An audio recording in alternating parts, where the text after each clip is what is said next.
Good morning and welcome to Tracksuit Thursday. It's our third installment here in August. The topic this month, of course, is relationships. Coming at you from Park City, Utah. Beautiful day up here in the mountains. We got 2 more weeks here before we head down to sunny and probably a little warmer Phoenix, Arizona. Next stop on the world tour here. Don't forget, this month, as part of our final Tracksuit Thursday installment, I will be hosting, we'll call it a Tracksuit Thursday after party, where we're going to be digging into some details and getting a little more intimate around the topic of relationships. It'll be part sharing of some knowledge from my part Q&A, if you guys have questions about it. The only way to get a ticket is to be a subscriber of the peacefreedomconnection.com mailing list, newsletter, whatever you want to call it. We don't actually have a newsletter. We don't send stuff out that's not super valuable to you guys. So in order to stay connected with us, to make sure you're aware of all the upcoming events, and for a chance to be part of our little fireside chat after party, be sure to go to that page and put your email in. Well, it's been a fun month. We've been talking about relationships as a function of commitments or rules. Last time we got together, we were talking about this idea that you could create a relationship vision. I hope some of you took the inspiration to start writing down what is it you want to create, either in the current relationship you're in or the relationship that you are seeking. This idea that there's power in creating in our mind what we want to produce in reality is a very compelling idea. I encourage you to try it. Today, I wanted to just share a little bit about my own experiences in navigating the incredible, beautiful, powerful relationship I have with Luisa Milano, my wife. You see, I created her through a relationship vision that I put out there. We've created our relationship together. She created me through a relationship vision she created. And still, we are human. We have an incredible relationship full of love and intimacy and respect and kindness and all the beautiful things that you would want in a relationship. And, notice I'm not saying but, and still, we're human. Throughout the days, weeks, months of our relationship, things happen. Our being creates who we are, how our life occurs, and who other people are in our life all the time. It's always creating, and it's always reaching back into the past for models of what it liked, what it didn't like, and seeking to project those ideas into the present reality. I'm not going to use this as a firm statistic, but let's say at least once a week, something occurs where the thoughts in my head start to sound like, well, what you might imagine thoughts sound like when people are arguing or not getting along. I can't believe she said that to me. Why is she thinking that? Why is she not being nice to me? Why is she in a bad mood? What did I do? They're thoughts. I do my best not to be distracted by reality. And by reality, I mean that which my being is projecting onto what we see out there.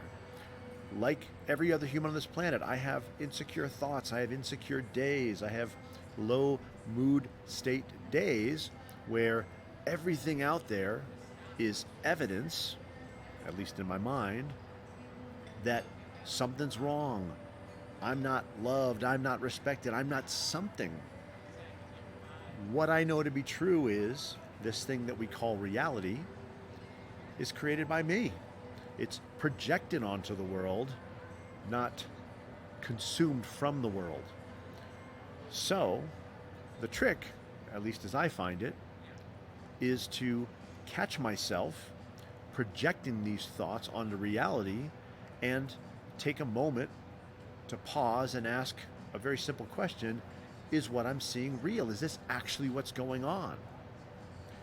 Does my wife really not love me? Does she really not respect me? Is she really mad at me?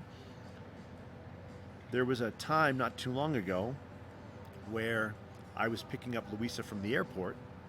She'd been gone for a couple days, and while she was away, we had all these wonderful interactions via text message and phone call and FaceTime, and it was very lovey and caring and nurturing, and it was really sweet, and I was really looking forward to seeing her and picking her up at the airport. On my way to the airport, I started to feel something shifting in me.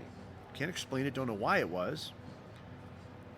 When we started communicating as she was leaving the plane and navigating towards where I'd pick her up, I found myself starting to get aggravated, frustrated, being short with her. Like, why can't she figure this out? Like, what's wrong? Is she in a bad mood? Did something happen? All these thoughts started being produced. Now, at times like these, it's tempting to ask the question, well, why am I having thoughts like these? Why is this occurring? In my experience, the question, why am I having these thoughts, validates those thoughts further. It creates more energy around those thoughts. So I avoid that. I simply trust and know that the thoughts in my head, well, they occur in many ways no differently than the clouds in the sky. Sometimes they appear. They're not in my control. They don't have anything to do with me. But the degree to which I interact with those thoughts, I fuel them, I give them power, truth, I try to fix them or solve them, well, that keeps them hanging around. Sort of like when it's a rainy day or a cloudy day, the more you look outside saying, gosh, when are the clouds going to break? What's going on? I really wish I could be mountain biking. The more energy you put into that, well, the more difficult, uncomfortable, and unfun that day seems. Conversely, the more you allow those thoughts to simply be, acknowledge them as a product of the many, many thoughts that we have. In fact, I read someplace we have approximately 6,000 to 10,000 discrete thoughts that pass through our head a day.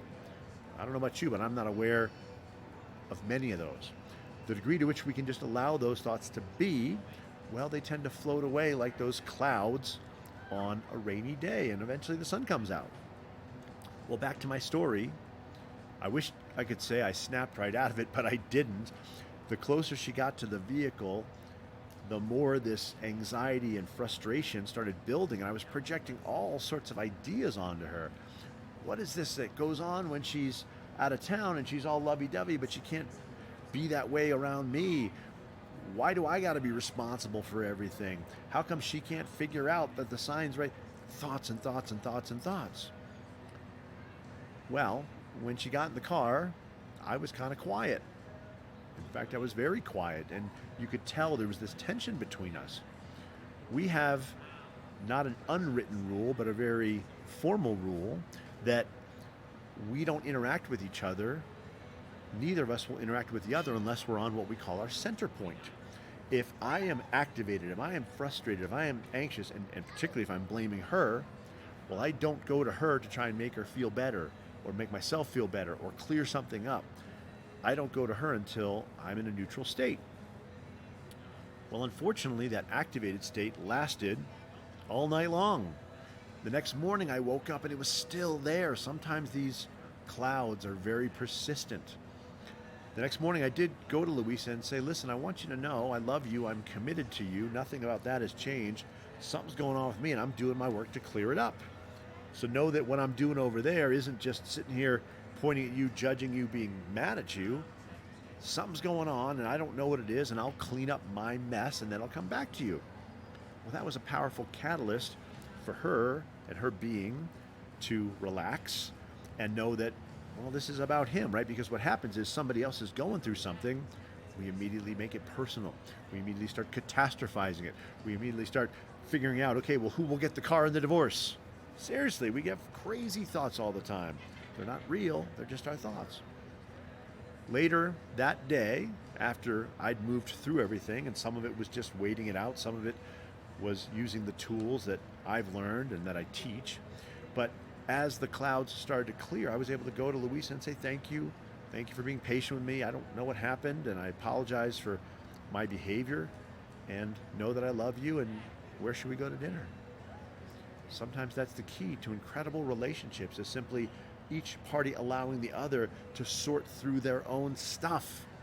So many times, one party to the relationship has something going on. Well, guess what? The other person says, "Oh, it must be about me. What'd I do?" Immediately gets in there, try to fix it, and there's all of a sudden this huge storm going on.